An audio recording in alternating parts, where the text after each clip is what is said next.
Hola mis amigos, estamos en un nuevo capítulo de Made in Podcast. En esta ocasión Made in Ecuador. Tenemos a un invitado especial, un gran amigo y empresario de la ciudad de Orlando, nativamente ecuatoriano, Franklin Muñoz. Muchísimas gracias por aceptar esta invitación, Franklin. Es un honor tenerte aquí y pues verte nuevamente porque no te hemos visto en un tiempo. Y así hace tiempo, sí.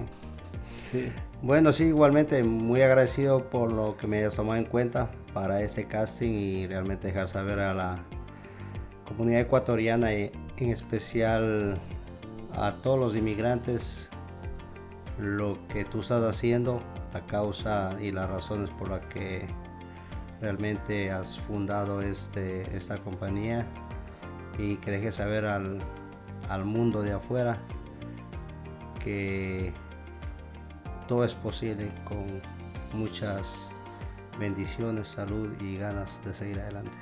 Muchísimas gracias, Franklin. Es un honor, como digo, tenerte aquí. Sé que eres un personaje ecuatoriano que ha evolucionado y ha sobresalido en el mundo migrante. Y por esa razón, pues, te queríamos tener acá y poder escuchar de ti tu historia, tu propia versión de cómo fue que sobresaliste en este país. No sé si retrocedemos años atrás y nos puedes contar un poquito de dónde nació esa idea de venir a los Estados Unidos, porque siempre pregunto, ¿por qué elegir Estados Unidos y no elegir España, Inglaterra, Francia, Italia, cualquier otro país? ¿Por qué Estados Unidos, Frank? Bueno, la verdad, en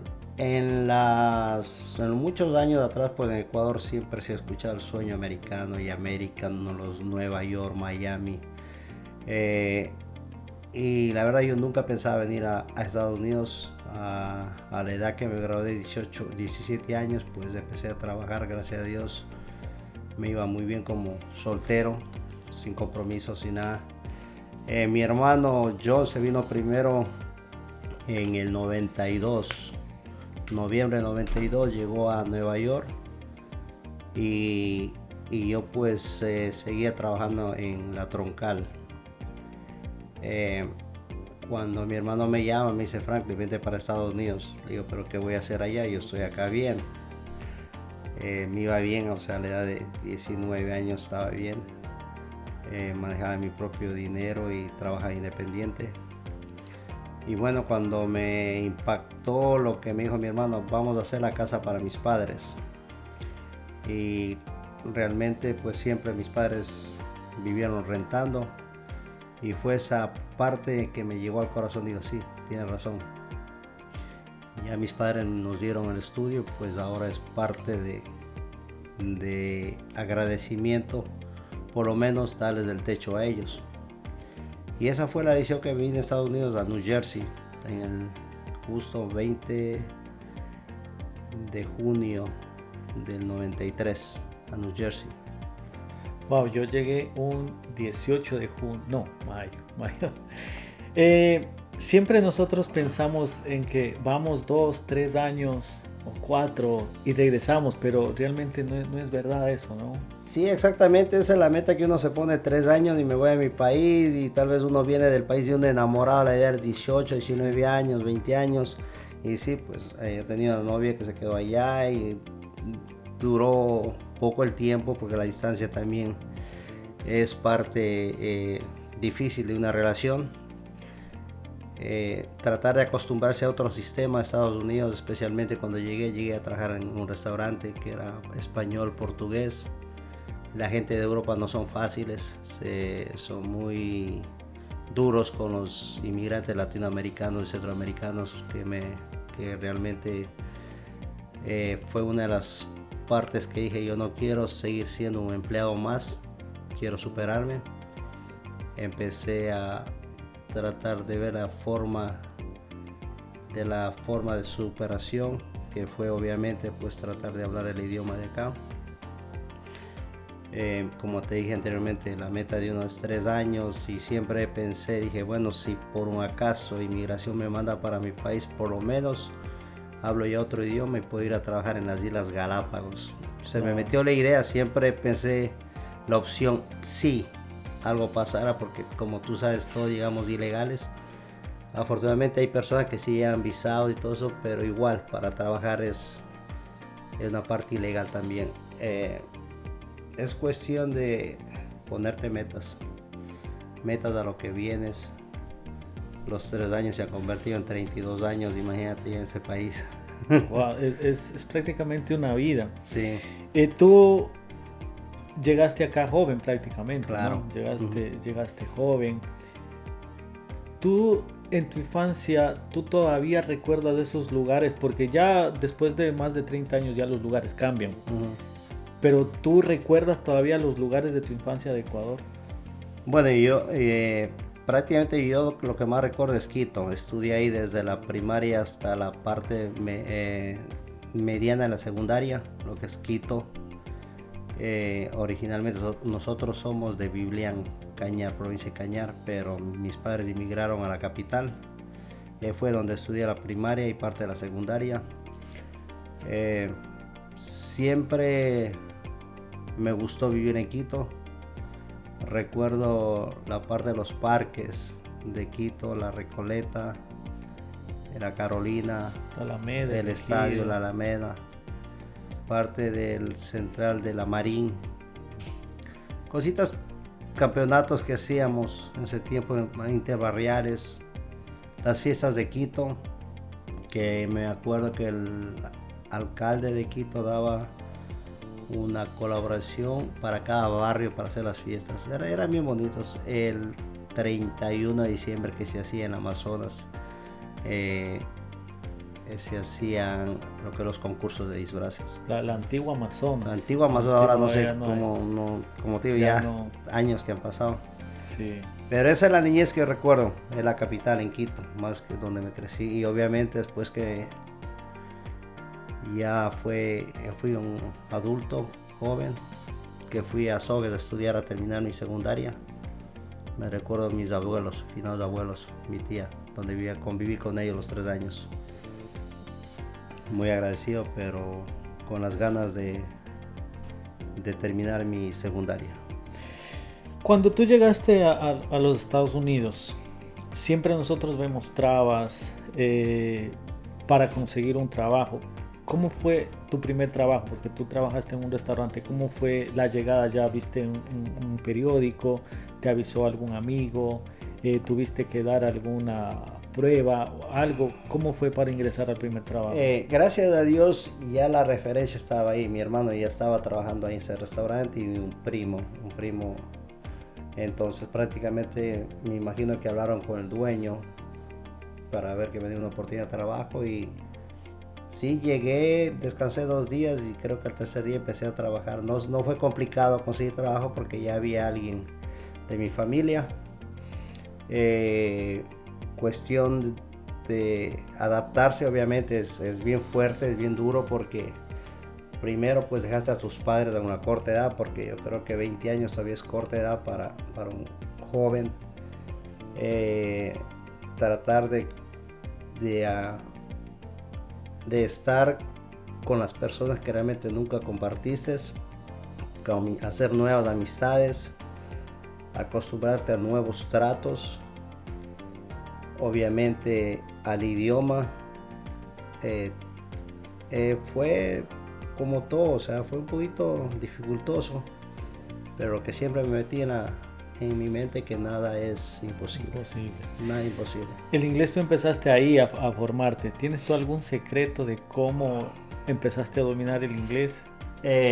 La verdad, te voy a contar una anécdota. En los tiempos libres del restaurante que daban desde las 3 de la tarde hasta las 6, había una libretita, un libro que vendían de la pasta roja y azul, que eran palabras y frases, y ahí empecé yo a tratar de aprender por lo menos frases y palabras. Y mi primo vino y me tocó la cabeza así, me dice, ¿para qué estás estudiando? Siempre vamos a ser busboys o camareros. Yeah. Digo, primo, serás tú, pero yo aquí no pienso quedarme. O sea, siempre fue mi idea fija en lo que yo quería hacer. De ahí obviamente pues nosotros vivíamos en Newark, el trabajo era en Pinebrook. Y yo empecé a ir a unas clases a Nueva York, a Manhattan. La clave de que vi que valió la pena es ir a clases de inglés donde no haya hispanos, simplemente que hay diferentes tipos de nacionalidades, como encontré ahí gente del Medio Oriente, gente del Asia, gente que hablaba portugués. Entonces te obligas a hablar inglés como sea. Tuve un buen profesor portugués, y realmente de ahí es de poquito a poco ir adaptándote a la lengua, tratar de olvidarte del español si realmente quieres hablar inglés, si quieres superarte en ese país. Lastimosamente en las áreas grandes de latinoamericanos casi eso no lo hacen, porque pienso yo que la gente conformista y piensa vivir en el mismo barrio, la misma ideología y las mismas costumbres del país que dejaron, y no ven ningún tipo de superación. Con los otros podcasts que he tenido, siempre hemos hablado de este tema. Y la evolución del ser humano siempre está en crecer, en ser más, en progresar. Y todo esto tiene un proceso, porque no es que llegaste acá y ya todo se te viene. Tú tienes que buscar esas oportunidades, prepararte. Y ese es parte de la evolución que nosotros tenemos. Después del restaurante, ¿cómo tú saliste de ahí? ¿Encontraste otro? ¿Se te abrió una oportunidad en algo? ¿Cómo tú saliste de ahí? Mira, la verdad, como te dije al principio, el trabajo de un restaurante con gente que realmente no aprecia o no somos bien queridos con los españoles europeos, que nos tocó a nosotros lidiar. Entonces la paciencia de cada persona hay un límite, y la verdad pues yo creo que Dios sabe cuando hace las cosas por qué las hace, y esa es una oportunidad también. Y le veo yo siempre algo positivo, no le veo negativo. Y realmente tuve un problema con un camarero, me vino y me gritó en media sala, me gritó como a hijo, y a mí mis padres siempre me han dicho siempre darte a respetar. No tienes necesariamente llegar a golpes, simplemente saber quién eres, dónde eres. Y no, dejé botado el trabajo y un miércoles mi hermano Washington ya trabajaba en construcción allá. Él ya trabajaba en construcción, el otro hermano que llegó después. Me vi un miércoles en la cama, me dice, ¿qué no trabajas? Le digo, no. ¿Qué pasó? Y le conté la verdad. Lo que dijo mi hermano está bien, no te dejes ningún hijo de su... aquí porque realmente te van a pisar el poncho. Y me invitó a trabajar con él. Era un marzo del 96. Frío, obviamente, el clima de restaurante al clima de afuera no es nada comparable. Es otra prueba más que te pone el sistema si quieres superarte. Y le dije, en este frío trabajar afuera. Me dice, ok, ¿tienes miedo? Le dije, no, vamos. Entonces él me abrió las puertas de la construcción, mi hermano mayor Washington.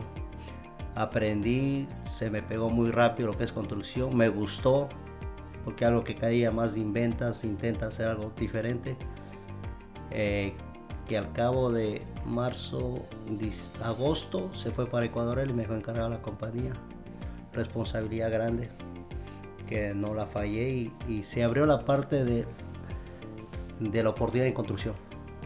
Y obvio, ya vas aprendiendo.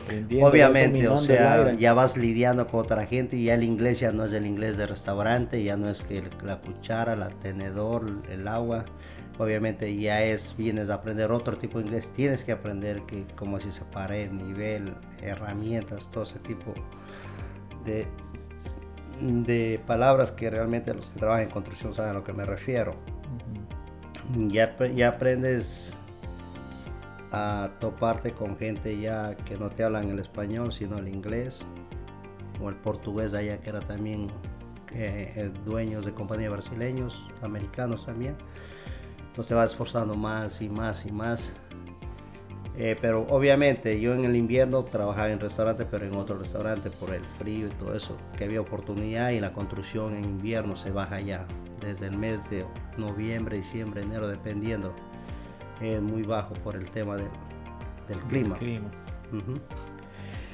¿Y cuándo Franklin empieza a tener su propia compañía? Porque ya eso, digamos que lo estaba solo trabajando para alguien, pero en la actualidad tú eres empresario. ¿Cuándo nace ya esa idea de tú mismo crear? Un día te despertaste y dijiste, no, hoy voy a abrir mi compañía. La verdad, hubo un anuncio en el periódico portugués Luso Americano que necesitaban gente acá en la Florida de hacer exteriores. Mi hermano me comentó y mi ex cuñado también trabajaba en lo mismo que hacíamos. Dice, vamos a aventurar. Y mira lo que es lo ilógico. Yo no quería venir porque estaba buen puesto en un restaurante también. En verano trabajaba en construcción, me iba bien. Vamos, mira, tú ya sabes de eso, tú sabes de lo otro. Y va. Hasta que me convencieron, vinimos a la Florida en el 97, marzo del 97 por ahí. ¿No habías venido antes todavía? No, nada. Primera vez venimos cargados con una van, con herramientas desde New Jersey para acá. Nuestro jefe ese tipo era un brasileño, Saulo. Nuestra primera comida fue Burger King aquí. Me acuerdo todito como fuera ayer. O sea, son momentos que nunca se te van a olvidar. Perdón que te interrumpa. Yo llegué ya 10 años atrás y no era como es ahora. Me imagino que cuando tú llegaste igual debía haber menos construcción de la que existe actualmente. No, obviamente, o sea, estamos hablando de aquí, por ejemplo, ahorita donde tú estás viviendo en la ubicación de aquí de San Cloud, estamos hablando de 25, 20 años, era monte. Claro. Todo lo que es Kissimmee, todo lo que es la parte de Semoran, todo eso era poquitos negocios que habían. Toda el área de Lake Nona, eso no existía. O sea, estamos hablando que los últimos 15 años para acá, creo que la infraestructura de construcción ha crecido como no tienen idea, demasiado. Llegó bastante. Antes no había los restaurantes latinoamericanos muchos, o sea, era más americanizado esto. De vez en cuando veíamos un restaurante chino y con nosotros contentos porque podemos dar lo que se parece a lo nuestro. El chaulafán. El chaulafán, exactamente. Entonces, sí, un cambio totalmente que uno ha ido evolucionando al pasar de los años, ha ido adaptándose obviamente al nuevo sistema que es aquí en la Florida y aprendiendo de culturas nuevas que han llegado, de otras nacionalidades también. Y retomando, o sea, llegaron, comieron Burger King y de ahí cómo avanzó el proceso. Nos dejó un hotel en la OBT, me acuerdo claro, nos dejaron un hotel, nos hospedamos ahí. El primer trabajo fue al lado de la universidad de aquí de la Florida Central, unos edificios de siding de vinil. Entonces la primera semana cuando nos pusimos a trabajar, el sábado nos llegaron a pagar. Cuando vimos la diferencia del dinero que uno hacía aquí con lo que hacía en New Jersey, pues casi era el doble acá en ese tiempo. O será tal vez el avance que metimos nosotros, pero yo me acuerdo cuando nos repartimos el dinero entre mi hermano, mi cuñado, ese tiempo y yo, pues dijimos, no, de aquí yo no regreso. Aquí es, no estoy casado, no tengo compromiso con nadie y aquí es. Y en ese tiempo hice un estudio en New Jersey porque supuestamente veníamos a aventurar, le llamé a mi primo, ¿sabes qué? Hazte cargo del estudio, renta tú. Y de ahí para adelante pues adaptarse.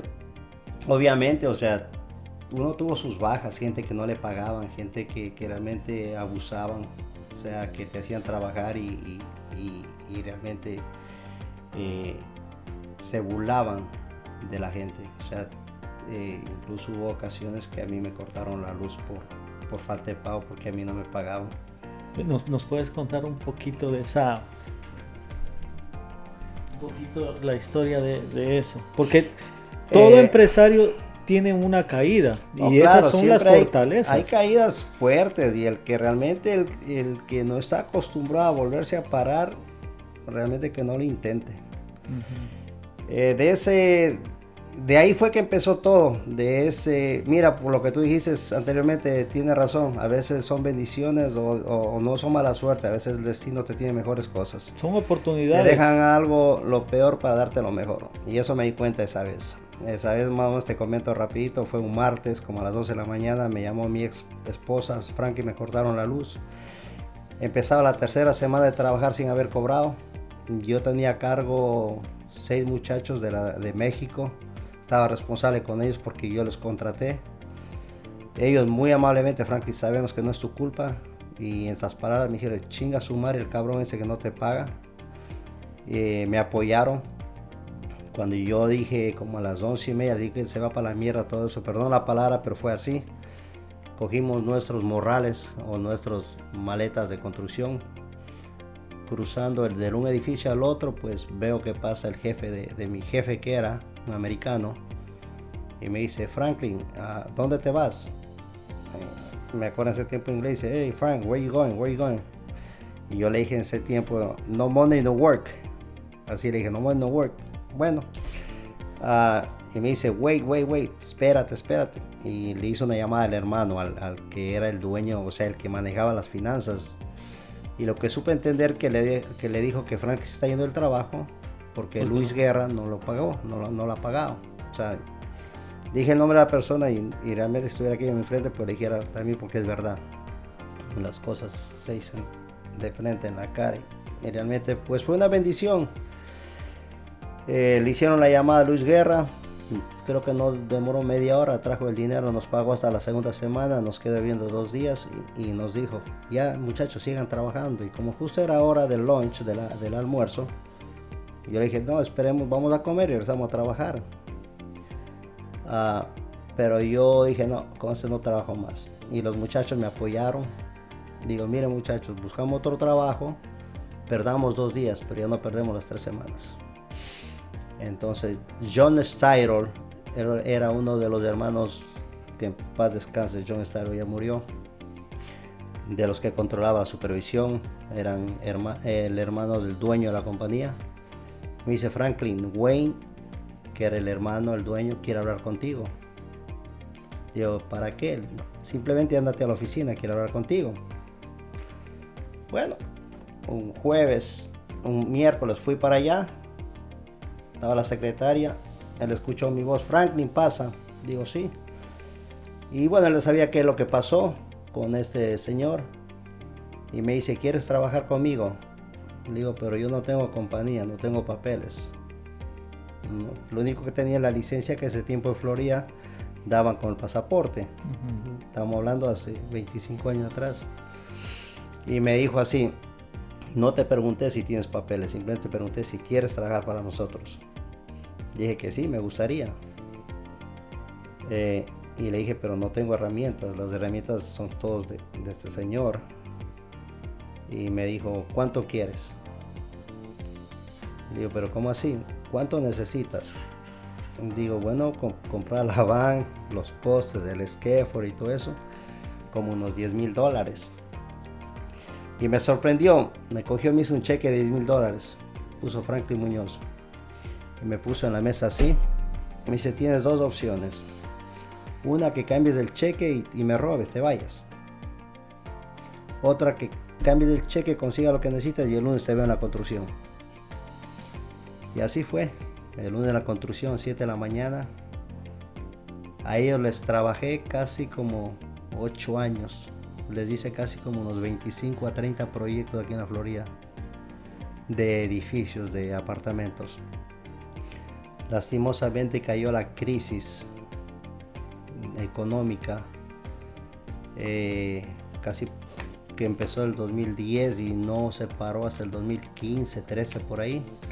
Pues ellos tuvieron que desarmar su compañía y todo eso. A todos de ese tiempo que les pasó lo mismo, incluso a mí también me afectó volver a empezar otra vez, que después que tuve la oportunidad de haber trabajado, pero fue la economía que afectó en general a las personas que trabajan en bienes y raíces, a los que invirtieron, a los de la construcción. Prácticamente KB Homes, que era reconocido aquí en Florida, tenía como 4 proyectos que le hacía yo en Tampa, 2 compañías acá arriba, Pulte Homes que les trabajé, todos cerraron prácticamente, ya no había más venta de casas.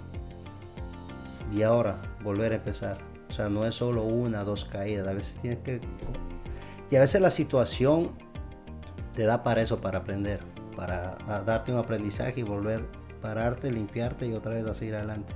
Pero claro ejemplo que esas caídas son oportunidades y experiencias. Y eso te ha traído hasta acá.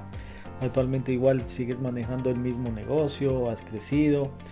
Y ahora tienes una nueva invención de lo que fue tu primer trabajo prácticamente. Porque ahora tú tienes un restaurante, Ave María, que todos los ecuatorianos yo creo que lo conocen. Ecuatoriano que esté en Orlando y no conoce Ave María, pues no ha visitado Orlando prácticamente. Claro. Entonces, regresaste a tu primer trabajo, pero ahora ya como dueño, ¿verdad? ¿Cómo nació eso? Realmente yo siempre he sido una persona de inversiones, de metas.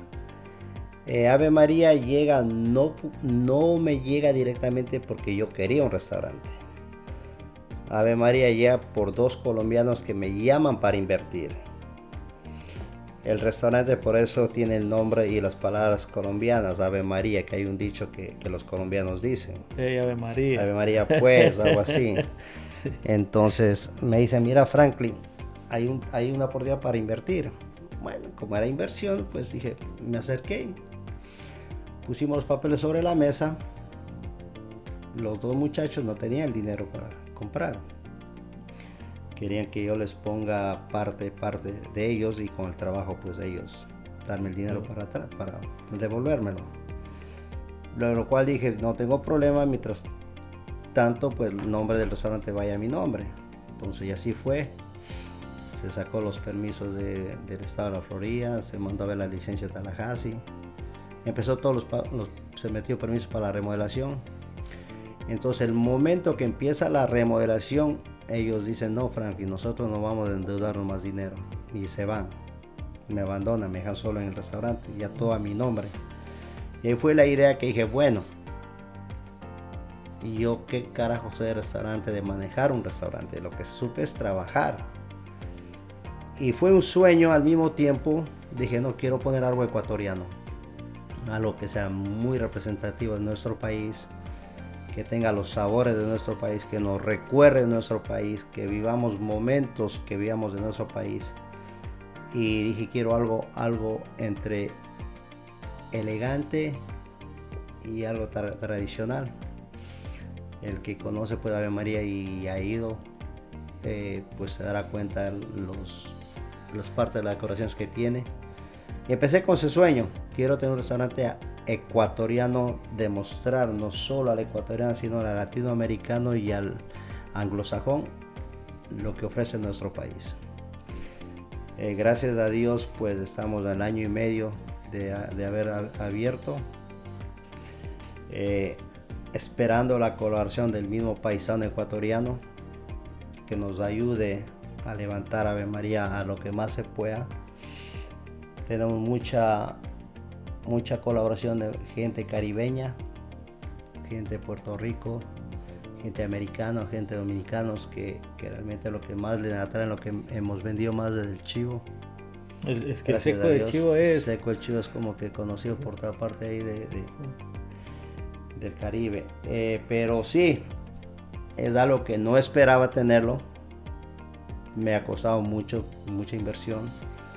Pero vamos dándole poquito a poco, de paso a paso. Me imagino que aquí debes tener muchas experiencias, muchas aventuras, muchas anécdotas en este año y medio, que es cortísimo todavía para lo que queda. ¿Tienes algo bonito que te haya pasado en el restaurante? De todas las anécdotas que debes tener, obviamente, algo que te haya marcado, que recuerdes y... La verdad, una de las anécdotas que me gustó y me dio gusto la parte, digamos, emocional, fue un domingo. Yo a veces voy los domingos a ver cómo está el servicio y hablar con los clientes. Agradecer, obviamente, que hayan llegado al restaurante ecuatoriano. Que vi una mesa de 8 personas. Todos eran aspecto americanos. Y llegué y les pregunté cómo estaba la comida, cómo estaba la atención, y me salen hablando español. Me dicen, somos de Quito. Digo, wow. ¿Qué? Sí, somos de Quito. Eran pero americanos que habían nacido en Quito. Los papás eran americanos que fueron a vivir a Quito, conocían la capital más que yo mismo. Entonces dice, fue una conversación bien bonita, bien amena, conversamos de Quito, del Panecillo, de la Alameda y todo eso y a unos señores ya, o sea, de edad, pero quisieron subir en Quito y les gustó, muy encantado con el país de Ecuador. Dice, de tu país, es nuestro país también, lo llevamos aquí. Nos recomendaron por lo menos mucha gente más que llegó al restaurante, americanos obviamente, y eso es lo que todavía, o sea, me impactó a mí. Y obviamente hay otros momentos también que ha pasado, que hemos celebrado el Día del Padre, el Día de la Madre, hemos traído grupos, momentos que han llegado, amistades que a los años no nos hemos visto, o gente que ha llegado de Ecuador. Son momentos, digamos, que inesperados, que ven cuando tú te das la vuelta y topas con una persona y prácticamente es un lugar de encuentro, porque los ecuatorianos, por ejemplo, ayer jugó la selección, y es donde van y se reúnen los ecuatorianos, ¿verdad? Entonces yo creo que es un lugar de encuentro también, donde afianzas tu cultura, tienes ahí tu comida, vas a ver tu partido, encuentras a tus amigos. Por ejemplo, te digo algo, que ayer mis papás estaban ahí viendo el partido, le llevó mi hermano Alex. Y hoy día que fui ahí a la casa de mis papás, me dijo mi papá, dice, mi hijo, ¿sabes lo que más me gustó y me recuerdo de Ecuador? Me recordó a tu abuelita. Digo, papi, ¿qué? Dice, el canelazo que brindaste, dice, a toda la gente. Ustedes tienen canelazo. Claro. Mira, invítales igual a la gente que nos va a ver. Igualmente nosotros, por ejemplo, cuando fue Ecuador en medio tiempo, pues brindamos canelazo a todos los que a los que han asistido, totalmente por Ave María. Y los domingos, que estoy llamando yo ahora domingo familiar, también después de su comida, obviamente, pues tienen el canelazo como un bajativo. Y gente que no ha probado, que es de otras regiones, de otros países, obviamente va encantados. Hace 20 días hubo una reunión de 20 puertorriqueños que nunca han probado el canelazo. Creo que se fueron casi borrachos de ahí. Ah. Pero de verdad es algo que de nuestra tierra, que siempre eso era algo típico en la sierra más que todo. Eso es algo típico en las verbenas. Las verbenas son unos conciertitos donde hacen en las esquinas del barrio por fiestas, por festividades, independencias de cada ciudad. ¿Nos puedes contar un poquito qué es la canela? Porque tal vez está viendo ahora mismo un colombiano o un venezolano y no sabe qué es un canelazo, ¿verdad? El canelazo es una mezcla de un agua que lo hierven, obviamente lleva canela. La chef de Ave María lo agrega la piña, lo agrega un poquito de las cáscaras de naranja, y ahí creo que algo más le hace, pero le sale un sabor como que estoy en Ecuador. Entonces esa mezcla de agua, lo pones de azúcar, sale caliente, por eso es canelazo la palabra. Creo que en Ecuador quiere decir algo, o sea, como que te hierve, que te caliente el cuerpo, ¿ya? Y eso va con la mezcla de un ron.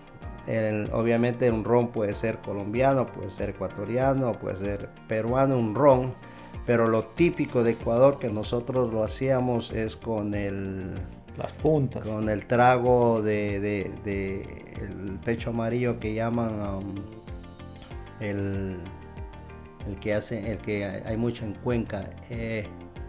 Bueno, se me fue de la palabra el trago ese, pero lo pueden hacer la mezcla con cualquier ron. Entonces prácticamente nosotros en Ave María lo servimos como un bajativo después de la comida, como se dice típicamente en Ecuador, para que no patee la comida. Sí.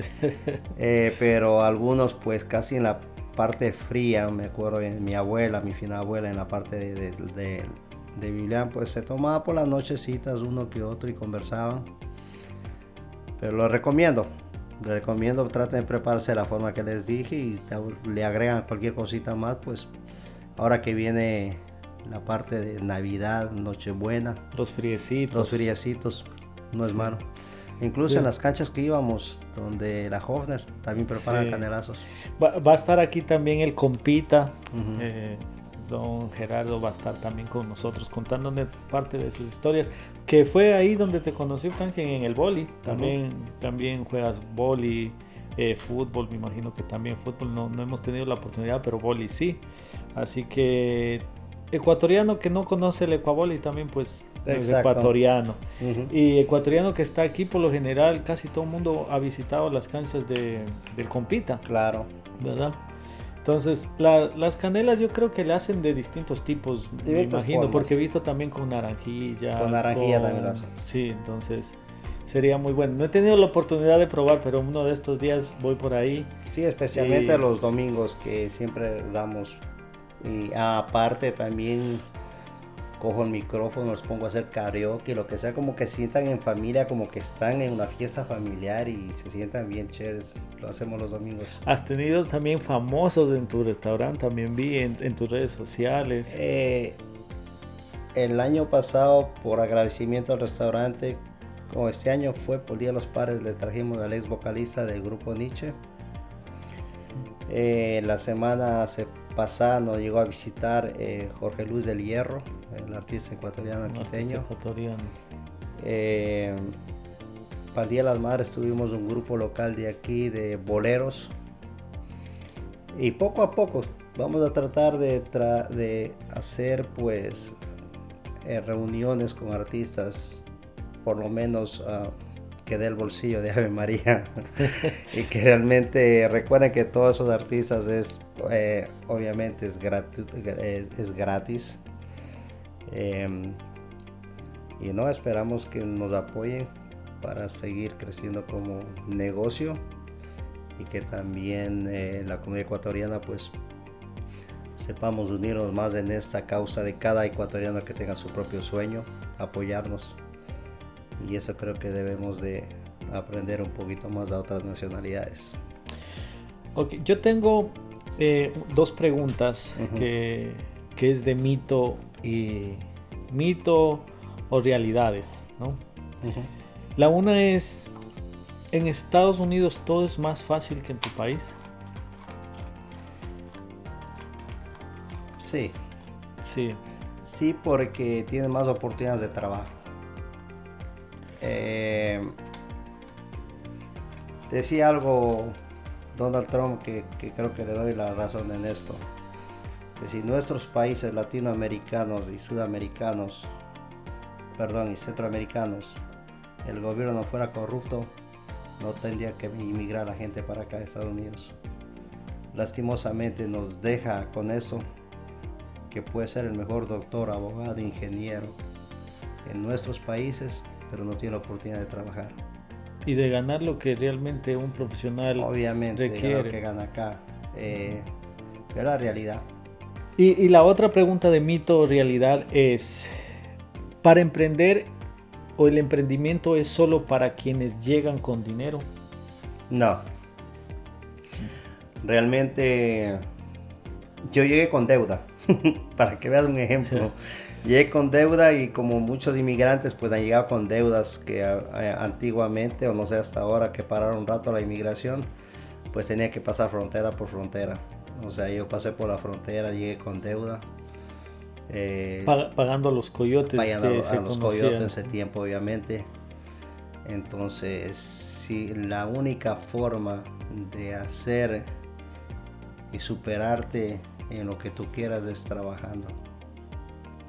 Obviamente, o sea, claro que traes dinero, pero no lo sabes manejar el dinero, pues si no lo sabes manejar y no hay empresa o negocio que produzca, pues de igual forma puedes quedarte sin ese capital.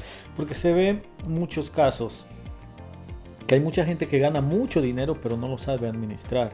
Entonces también esa es una falencia porque no pueden progresar. O sea, pueden ganar bien pero el dinero se les va entre los dedos, ¿verdad? Yo creo ahí es ya un tema personal, como tú dices. Hay gente que gana dinero, tal vez no aprecia el sacrificio que hizo para ganarse dinero, apuesta al día de hoy y no al mañana,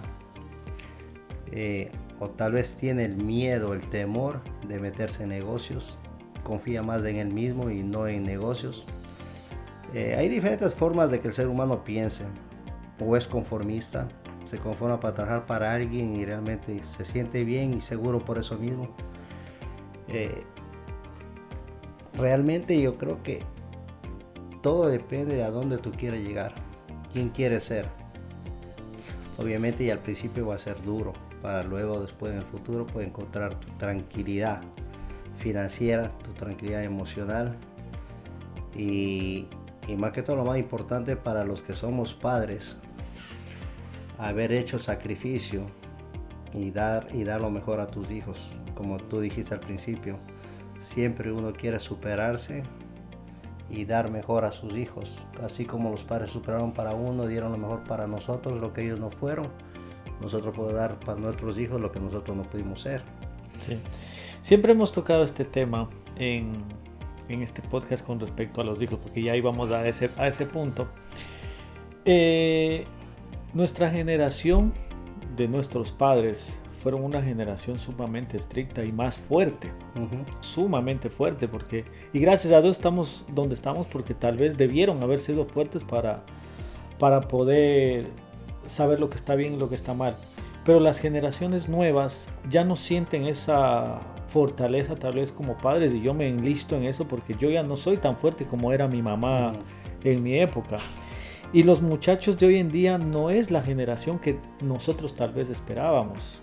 No sé qué tú piensas al respecto, porque los muchachos de hoy no son tan pilosos, digámoslo así, como eran generaciones pasadas.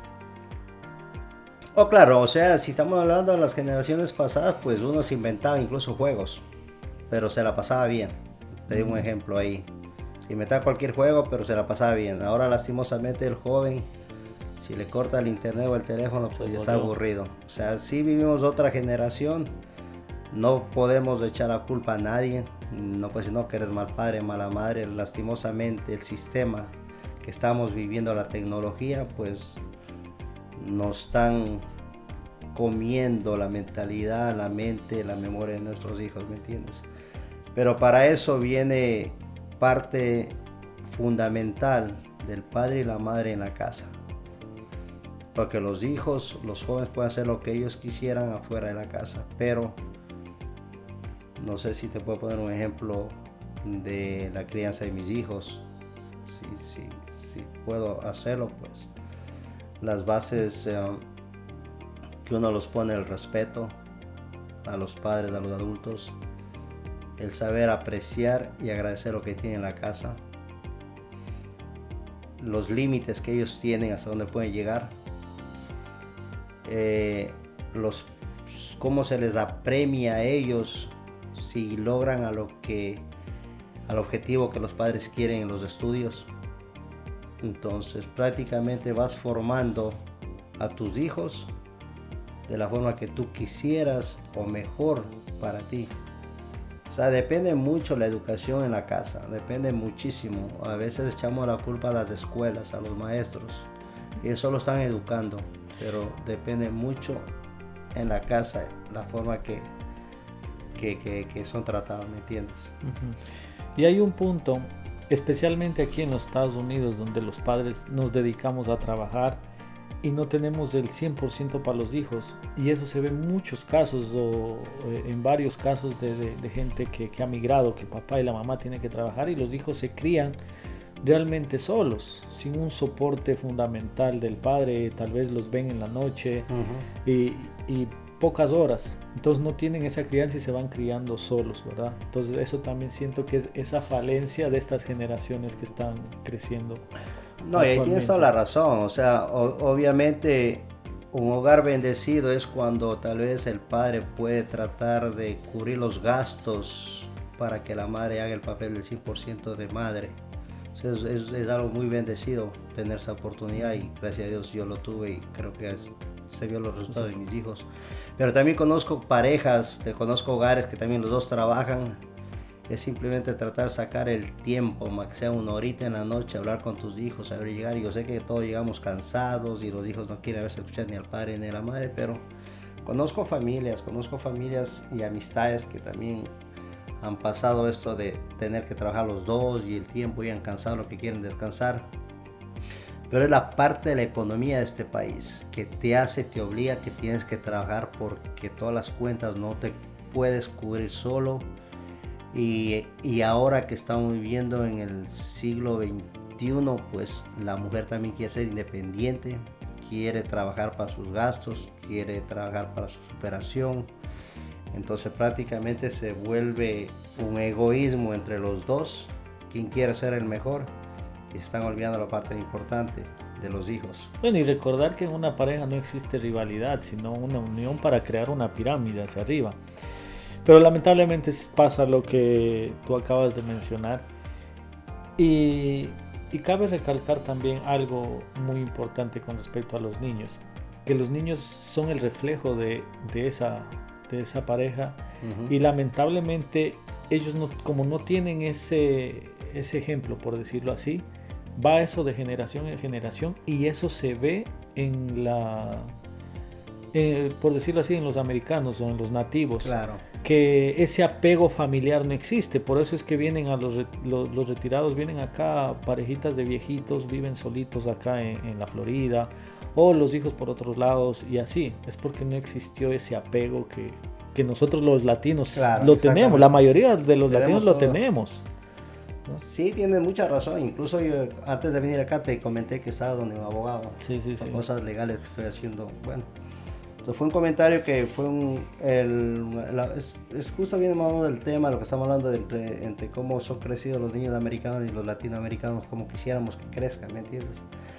Estamos hablando de un tema legal de que aquí a los 18 años pues ya el niño, el joven, que para mí sigue siendo todavía un niño, sí, una niña, un adolescente, ya no depende del papá. Las leyes lo hacen así, las leyes de Florida, que ya como no tiene la responsabilidad, pues deja al pobre niño, la niña que, como dice, que vaya a ver qué pasa afuera en el mundo, al abandono. Pero entonces que este abogado de latinoamericano, puertorriqueño, me dice, nosotros tenemos otra mentalidad, de que si sigue estudiando vamos a apoyar a que siga estudiando, a darle tanta cosa.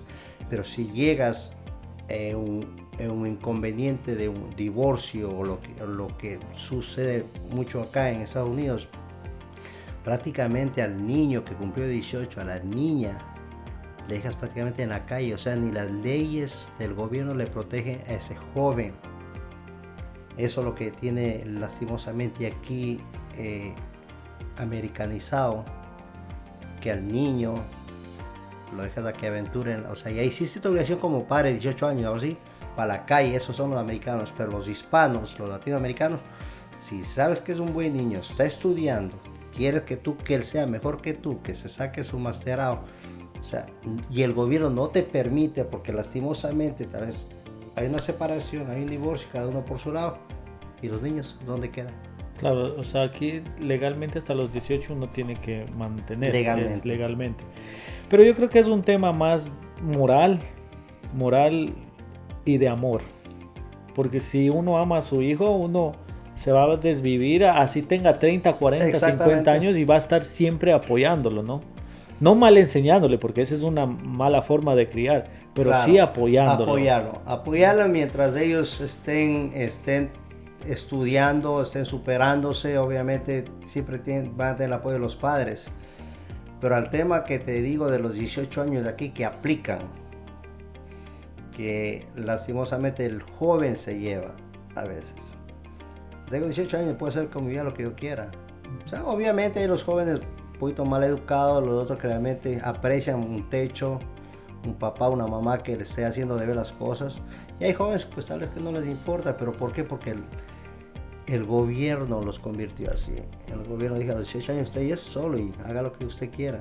Es que como mencionaba antes, papá y mamá trabajan, los muchachitos se crían solos, uh-huh, y los muchachos aspiran a tener 18 para irse. Exacto. Porque van a estar ya libres, supuestamente. Porque se criaron solo a la final. Exacto. Entonces ya cumplen sus 18 y dicen ya me puedo ir. Y eso es lo que pasa. Entonces, ¿qué pasa? Que como ya empiezan su nueva vida, también tienen su pareja, también tienen sus hijos, se olvidan de los papás. Uh-huh. Y los papás, ¿qué hacen? Se van solitos, envejecen solitos, y los hijos pues por otro lado. Eso es lo que lamentablemente pasa acá. Y afortunadamente nosotros como latinos tenemos otra visión de eso, porque no sé si somos más apegados, más llevados del amor de madre, padre, hermanos, que gracias a Dios eso todavía lo vemos nosotros Claro. en las comunidades latinas. Y lo importante, por lo menos con los hijos que uno tiene, dejar esas raíces. Pues, esperar que pues ellos sean con sus hijos y sus hijos, por lo menos esas raíces de latinoamericanos, de amor, de que estuvo mi papá aquí, aunque yo salí de la casa, estudié.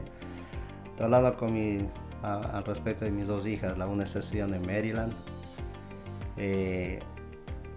para masterado, y ella siempre me ha dicho, papi, siempre va a estar pendiente de ti. Le digo, no, mija, si no tienes que pagar para atrás nada, simplemente quiero que busques tú lo tuyo, tu sueño y ya. Entonces, Pero es que es lo que tú lograste. Exacto. Tú lograste construir en una base de amor. Entonces, eso va a ir por sobre todo. No Claro. tiene, porque mucha gente, muchos hijos tendrán mucho dinero y tal vez mandarán dinero, pero no se trata del dinero, sino de la presencia humana. claro, exacto. Entonces, eso es algo favorable en ti. Claro, incluso al padre latinoamericano que está acostumbrado a verse a sus hablando de mí, 3 hijos, otros eran 4, otros 2 hijos en la casa, y que un día se tenga que ir. Pero digo, bueno, que se vaya con buenas razones a estudiar afuera, a superarse afuera, chévere. O sea, te duele obviamente porque no vas a tener la presencia Claro. de tu hijo, va a haber el cuarto o el cuarto vacío. Pero sabes que fueron con buenas razones. Que se vaya un niño, sabe que lo detuvieron y se va preso a los 18 años, lo que sea. O sea, todos esos aspectos son muy importantes de valorarlos, lo que uno tiene, tratarse que puedes copiar, o sea, o hablar con otra pareja, tal vez tales unos tips, tal vez, que a veces el dinero no es todo. Así es. ¿Me entiendes? Mi mamá alguna vez me dijo, yo salí de mi casa a los 17 años, me gradué del colegio y fui a estudiar a la universidad en Chile. Y mi mamá me dijo, nunca me imaginé que tú al terminar el colegio ya no ibas a volver a la casa. Lamentablemente fue así, no es que yo tampoco me lo preparé, uno no tiene la mente, y mis ideales eran tal vez ir a estudiar, Claro. pero cuando uno ya termina la universidad y regresa, uno ya no quiere volver a su casa, uno ya se siente independiente. Exacto. Entonces yo creo que en tu caso tal vez pasará así, y tú desde el punto de vista de padre, yo creo que eso debe ser muy doloroso. Claro, incluso mi hija que estuvo ahorita para el cumpleaños de ella en agosto, vino acá, celebramos acá. Y ya le digo, mi hija, ¿tú ya no vienes a la Florida? No, papi, yo no regreso acá. Yo me acostumbré en Maryland. Dice, obviamente a visitarle sí, pero yo, o sea, ya, como tú dices, ya regresar a la casa, hacer otra vez, este es mi cuarto, vuelvo acá, y yo no creo. O sea, ya ellos, los jovencitos, ya quieren ver sus propias alas y ven que tiene el apoyo de los padres, del estudio, tanta cosa, y se acomodan al sistema nuevo que les toca sobrevivir, ¿me entiendes? Pero obviamente como padre es triste. Triste porque ves el cuarto vacío y obviamente, y ahorita, o sea, las dos niñas, la otra está en Gainesville, en UF. También ya vive allá en el apartamento. Pero te llena de valor. O sea, te diste cuenta que hiciste un buen trabajo. Y son las etapas de la vida, porque Claro. yo todavía, mi hijo tiene recién 14. Y yo ya uno se va imaginando, quedan 3 años como para que termine eso, se va. Entonces también uno va pensando, todavía yo estoy en el punto del hijo que Claro. salió, pero como todavía yo no lo he vivido como padre. Y me imagino cuando me dijo mi mamá eso, yo me imagino que sí debe haber sido muy doloroso. Claro, o sea, obviamente como padres, ¿me entiendes? Porque los padres quisieran que nunca se vean los hijos de su lado, pero la realidad es otra. Cada hijo tiene su propio destino. Y lo único que queda a uno, pues, entregarle en las manos de Dios. De lejos uno puede hacer Y nada, saber ¿me que uno entiendes? hizo un buen trabajo, o por lo Sí, menos satisfecho, lo intentó. satisfecho que Sí. lo hiciste lo bueno y ya. Las decisiones ya son de ellos. O Exactamente. sea, como siempre he dicho a ellas, yo estoy haciendo lo mejor y si ustedes deciden irse por otro camino, otras decisiones. ya es Y cuestión de recordarle ellos. también a todos, a veces nos equivocamos como padres, porque no nacemos con un libreto No, o un tutorial de ser padres, uno se equivoca también y comete errores. Y saber que el amor va a ser infinito, y lo que nosotros vamos a dar es lo que vamos a recibir el día de mañana. Exacto. ¿Verdad? Cambiando de tema ahora, saliéndonos de coles a nabos, en la evolución del mundo, en la evolución del sistema, en este progreso que hemos tenido tecnológico, ¿cómo tú ves la parte de ahora? Que antes todo lo hacía el humano y ahora estamos ya prácticamente con inteligencia artificial. ¿Cómo has visto y cómo has vivido tú ese transcurso tecnológico? La verdad, lo que es personal, pues yo soy muy práctico, o sea, práctico en lo que yo realmente puedo hacer con mis manos. Tal vez lo que tengo en el celular pues son informaciones de contacto de trabajo y todo eso. Obviamente me meto de vez en cuando en Instagram para charlar por ahí. No me he metido muy al fondo con el nuevo sistema que ahorita se está comentando, la inteligencia artificial, que lo soluciona, lo hace todo. También recordemos que hay dos seres humanos, cómo lo pueden usar para hacer daño o para el bien y para el mal, ¿me entiendes? Dependiendo qué persona lo use y cómo lo usas. Y todo lo que se ha creado tecnológicamente pues ha sido para hacer lo bien y lo malo. Pero de la forma que yo le veo es la forma personal. Y ya, si tú das cuenta, años atrás, uno para enterarse de algo que pasó a comprar el periódico. Estamos hablando de muchos años atrás. Ya el periódico ya creo que dejó quedó obsoleto. Ahora, antes veíamos noticias. Bueno, yo todavía veo noticias. Yo también, no sé si te pasa a ti, y yo he visto que le pasa mucho a latino. Yo veo las noticias de Ecuador inclusive. ¿Sí? Sí. A veces lo veo televisazo, sí. Pero casi yo veo las noticias más de lo que está a mi alrededor. Qué está pasando, qué clima, lo que sea. Bueno, pero ahora ya la gente, no sé cómo es el clima a tal fecha, a mi tal lado, ya se meten al celular, todo por celular, claro. Todo por celular. Ahorita prácticamente el celular es parte de la vida del ser humano.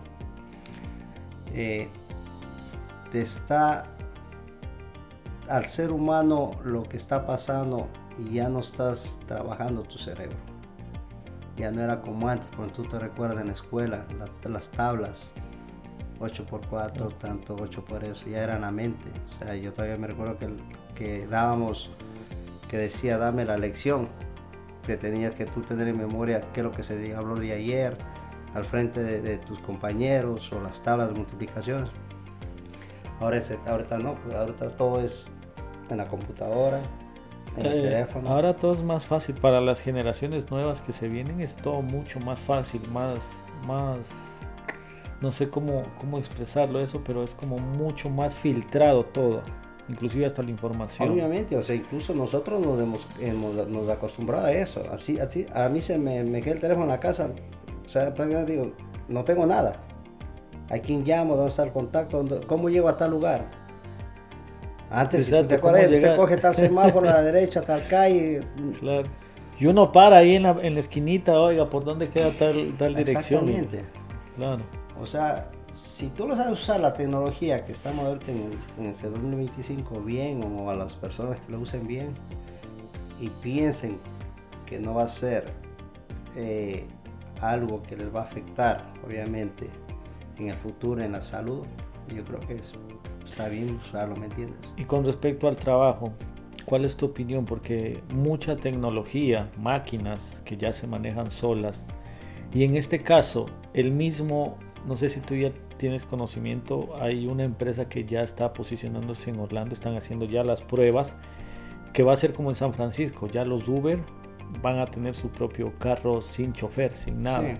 Y me imagino que eso va también a bajar el mercado para las personas que manejan Uber en esa área.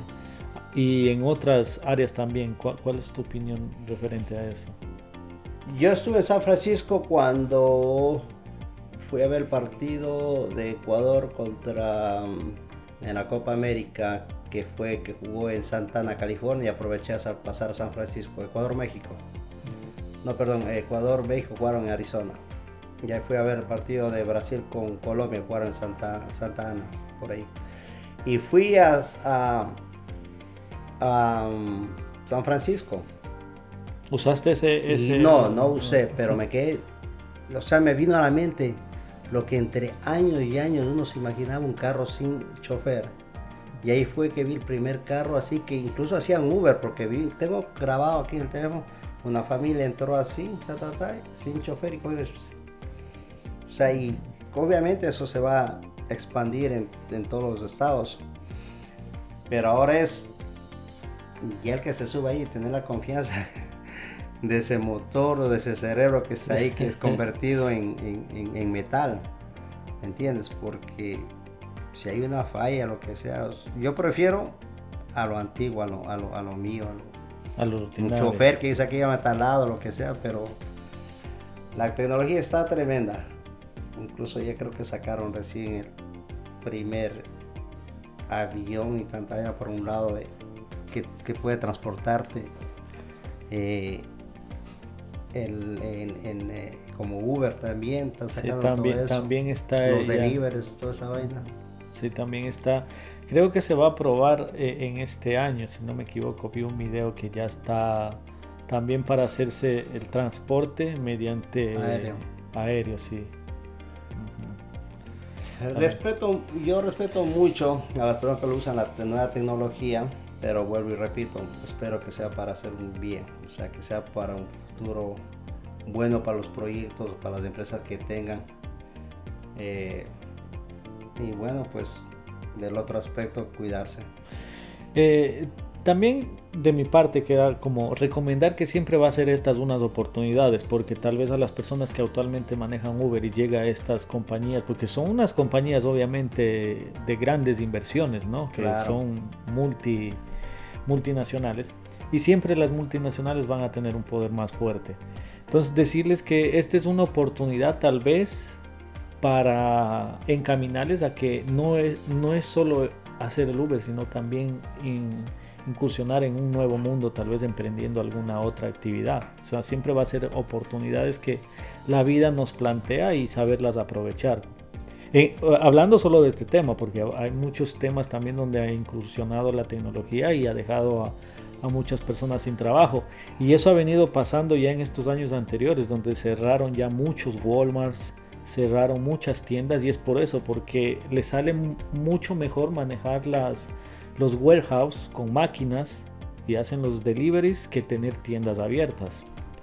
Entonces, No, claro, ese es el tema de todas las compras por línea, que ya no necesitan ni salir a Walmart, o Walmart te viene a dejar la comida, Publix también. Prácticamente se eliminó mucha mano de obra. Y lo que tú dices es un tema importante, porque buscar opciones. ¿Qué pasaría si me quedo sin trabajo? tener Si la me oportunidad. reemplaza algo. Buscar otras opciones, ¿me entiendes? Como te comenté al principio, cuando empezó mi proyecto en el restaurante, cuando empecé a tratar de aprender inglés, me dijo mi primo, todo el tiempo va a ser camarero, serás tú. Y yo busco otra forma, más o menos un ejemplo así. Es que es la visión. Si tú no hubieras tenido esa visión, no hubieras llegado hasta donde estás. Y mira, si no hubiese sido por COVID, mi primo todavía seguía en el restaurante. Imagínate. Paralizó todo el COVID, cerraron el restaurante, y ahí fue que fue a trabajar con mi hermano en una factoría. O sea, hasta dónde podía llegar, o si no, él se moría con un restaurante. O sea, y ahora después, cuando trabajamos en construcción, hablamos. Le digo, primo, ¿te acuerdas que un tiempo me dijiste eso? Me dice, sí. Frankie, yo estaba encerrado en algo. Pensaba que el restaurante era toda mi vida. Ahora comparto más con mi familia, tengo los sábados, domingos libres, disfruto más. Digo, es que a veces uno siempre se encierra en algo y no debería ser el ser humano así. Siempre buscar opciones positivas, obviamente. Claro. Estamos llegando al final casi ya del programa. El tiempo siempre vuela aquí. Sí, Uno conversa y conversa y el tiempo y vuela, y realmente no hemos contado casi nada, porque me imagino que hay muchas historias más, muchas cosas más por contar. Franklin, si retrocediéramos 20 años atrás, estamos hablando de una cantidad de años, ¿qué tú le dirías al Franklin de 20 años atrás y qué cambiarías? La verdad, al Franklin de 20 años, que tomara decisiones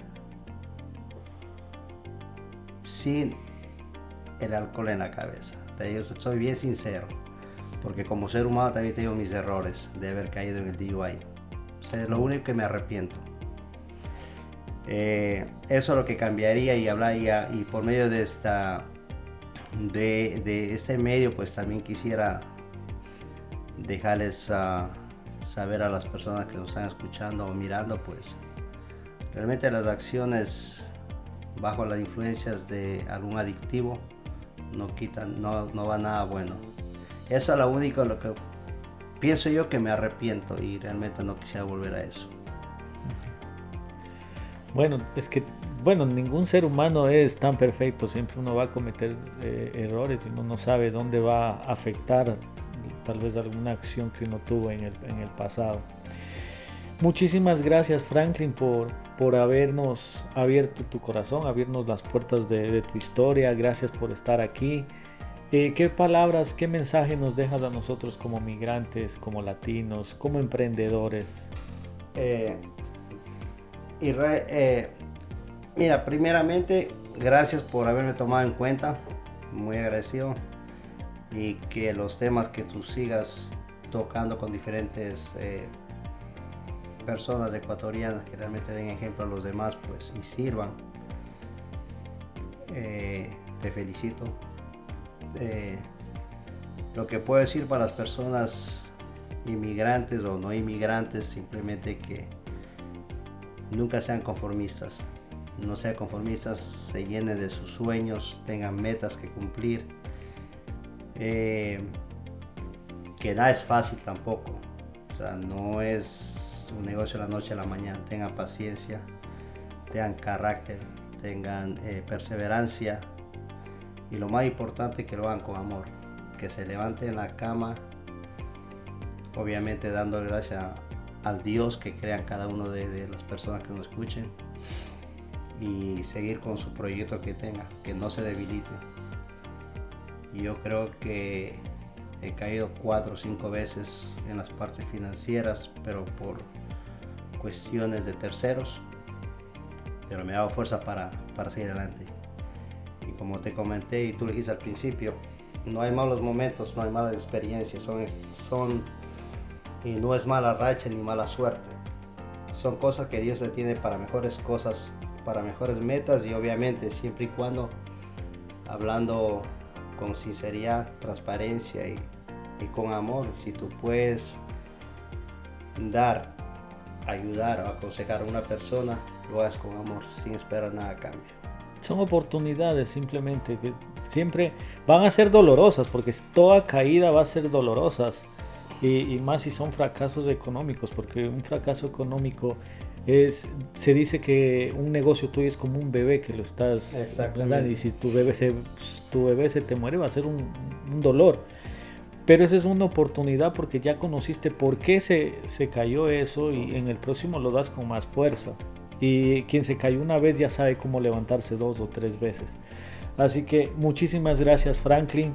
A todos quienes nos escuchan, si tú deseas dejarles las redes sociales para que te sigan, para que sigan también el negocio de Ave María, que nos visiten también, si les puedes dejar las redes sociales. Gracias una vez más a este espacio. Las redes sociales pues las tengo yo como en Instagram con Franklin Muñoz, en las redes sociales de Ave María, el restaurante en Casa Berry.